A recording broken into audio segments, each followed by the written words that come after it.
La disparition mystérieuse de la famille Fournier le soir du 24 décembre 1972, une fête de Noël typique se déroule dans une petite ville de province française, une de ces localités où tout le monde se connaît. La famille Fournier-Jean, 39 ans, directeur d'une petite fabrique de meubles, Marie, 36 ans, institutrice à l'école du village, et leurs deux enfants, Jacques, 10 ans, et Sophie, 8 ans, sont des figures appréciées dans leur communauté. Ce Noël, ils sont invités chez des amis proches pour un dîner festif dans une belle maison de campagne.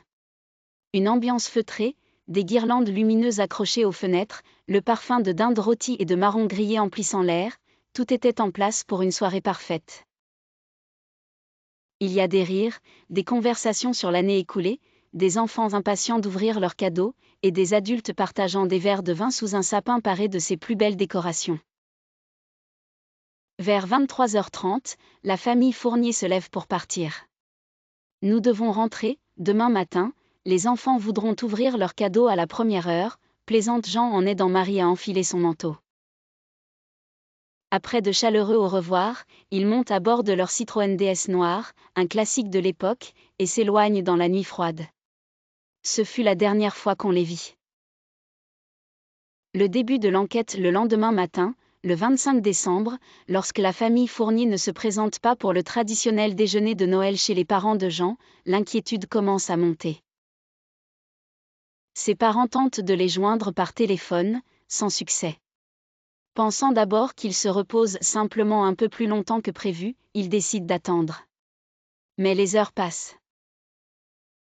Lorsque l'après-midi touche à sa fin sans nouvelles de la famille, les Fournier, ainsi que les amis chez qui ils avaient dîné la veille, contactent la gendarmerie. Les gendarmes arrivent rapidement sur place, mais dans une France provinciale des années 70, une disparition ne déclenche pas immédiatement une alarme aussi forte qu'elle pourrait le faire aujourd'hui. Peut-être qu'ils ont eu un problème de voiture, ou qu'ils sont partis rendre visite à des amis sans prévenir, suggère l'un des enquêteurs, sceptique à l'idée d'une disparition inquiétante. Mais au fil des jours, aucune trace de la famille ne refait surface. La voiture semble avoir disparu tout comme ses occupants. Une équipe de recherche est alors formée, battant la campagne, scrutant les bois environnants, les fossés le long des routes, craignant que la famille n'ait eu un accident en rentrant chez eux. Pourtant, rien. Pas le moindre indice. La Citroën DS semble s'être évaporée, tout comme les Fournier. La petite ville est en émoi. Les rumeurs commencent à courir, peut-être qu'ils ont décidé de tout quitter, de s'exiler quelque part, disent certains. Non, impossible, ils étaient trop attachés à leur vie ici, rétorquent d'autres. Certains évoquent des histoires plus sombres, enlèvements, fugues, voire suicides collectifs. Chacun a sa propre hypothèse, mais aucune preuve tangible ne vient étayer l'une ou l'autre de ces théories. La presse locale s'empare de l'affaire. Disparition inexplicable dans la nuit de Noël, titrent les journaux. Les Fournier deviennent un mystère national. Leur maison reste vide, figée dans le temps. L'arbre de Noël est toujours dressé dans leur salon, les cadeaux sous le sapin demeurent intacts. Ce tableau glaçant devient un symbole de l'énigme. Les années passent, le mystère s'épaissit. Au fil des mois, l'enquête stagne. Aucun témoin supplémentaire, aucune piste sérieuse ne permet de faire avancer les recherches. En janvier 1973, le capitaine Gérard Lefebvre, un enquêteur chevronné et respecté, est affecté à l'affaire. Sceptique au départ, il plonge rapidement dans l'énigme des Fournier. Gérard passe des heures à étudier les cartes, à interroger les proches, à repasser en boucle les témoignages des invités du dîner de Noël. Mais chaque piste semble s'évaporer aussi vite qu'elle est soulevée.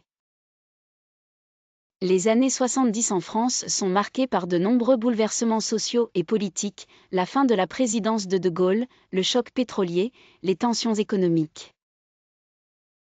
Mais au sein de la petite ville où les Fournier ont disparu, c'est cette énigme qui reste gravée dans les esprits, un mystère non résolu qui traverse les décennies.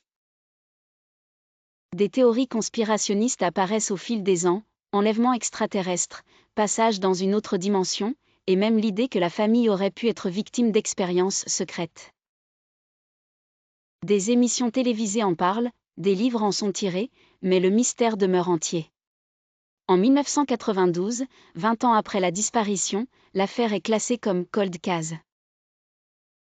Pour la police, malgré l'absence de cadavre, il semble évident que la famille Fournier ne réapparaîtra jamais. 2025, la réapparition. C'est dans ce contexte que, 53 ans plus tard, l'affaire refait surface de manière spectaculaire. Le 25 décembre 2025, un jeune gendarme du nom de Philippe Darcourt, chargé de rouvrir certains vieux dossiers non résolus dans le cadre d'un projet de modernisation des archives, se retrouve assigné à ce vieux cold case qu'il considère au départ comme une simple formalité. À 34 ans, Philippe n'a pas connu l'affaire à l'époque, mais son père, lui aussi gendarme, en parlait parfois avec un air mystique, évoquant les nuits passées à éplucher les rapports sans jamais comprendre ce qui avait bien pu arriver. C'est un matin de décembre, alors qu'il consulte les documents dans son bureau, que Philippe reçoit un appel pressant de la brigade locale. « Il faut que tu viennes tout de suite, tu ne vas pas le croire. » Perplexe, Philippe prend sa voiture et se dirige vers le centre-ville. Là, au coin d'une rue, il découvre un spectacle qui défie toute logique, une Citroën DS noire, immaculée, arrêtée devant un café déserté. Le modèle, les plaques d'immatriculation, tout correspond à la voiture de la famille Fournier. Le cœur battant, Philippe s'approche, et c'est alors que l'irréel prend forme. Dans la voiture, assis comme s'ils venaient tout juste de quitter leur dîner de Noël en 1972, se trouvent Jean, Marie, Jacques et Sophie Fournier. Habillés de la même manière que la nuit de leur disparition, ils regardent autour d'eux avec stupeur. « Où sommes-nous ? demande Jean.